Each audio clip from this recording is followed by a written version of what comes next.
এভাবে তরে তরে সাজিয়ে কমিউনিটি সেন্টারের পুরো হল ভর্তি করেছে বানভাসী মানুষদের জন্য ত্রাণ নিয়ে। মহাকর্মযজ্ঞে ব্যস্ত সময় পার করছেন স্বেচ্ছাসেবীরা। এসব কর্মযজ্ঞ চলছে আল মানাহিল ফাউন্ডেশনের উদ্যোগে।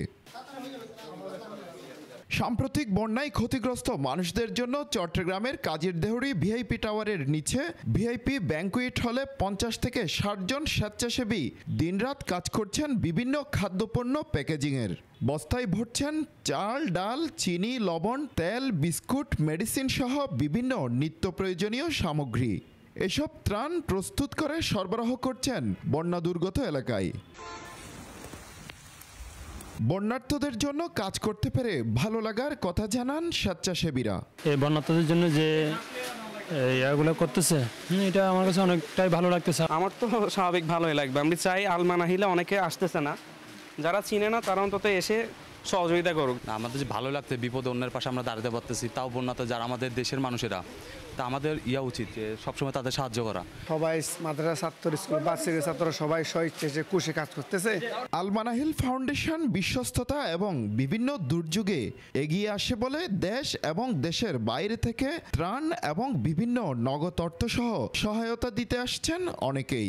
আল মানাহিল আসলে ব্যাপকভাবে এখানে এই ত্রাণ কার্যক্রমে খুব ভূয়সী প্রশংসা রেখে যাচ্ছে। তো আমরাও ওনাদের মাধ্যমে আসলে উদ্বুদ্ধ হয়েছে ওনাদের কার্যক্রমে। এসব কর্মযজ্ঞ পরিচালনায় রয়েছেন আল মানাহিল ফাউন্ডেশনের চেয়ারম্যান হেলাল উদ্দিন বিন জমির উদ্দিন। কথা হয় তার সাথে। বিভিন্ন এলাকায় গিয়ে আমরা 600 থেকে বেশি লোক আমরা আলহামদুলিল্লাহ উদ্ধার করতে সক্ষম হয়েছিলাম আর কি। তারপর দেখলাম ওখানে খাওয়ার বেশি প্রয়োজন, শুকনো খাওয়ার। তারপর আমরা ওই 16,000 প্লাস প্রথমে আমরা খাওয়ার ব্যবস্থা করলাম। মুড়ি, তারপর চিরা, পাউরুটি, চিনি, মিঠা, এরকম পানি। চট্টগ্রামবাসী এবং দেশ বিদেশ থেকে সবাই টাকা পাঠানো শুরু করছে।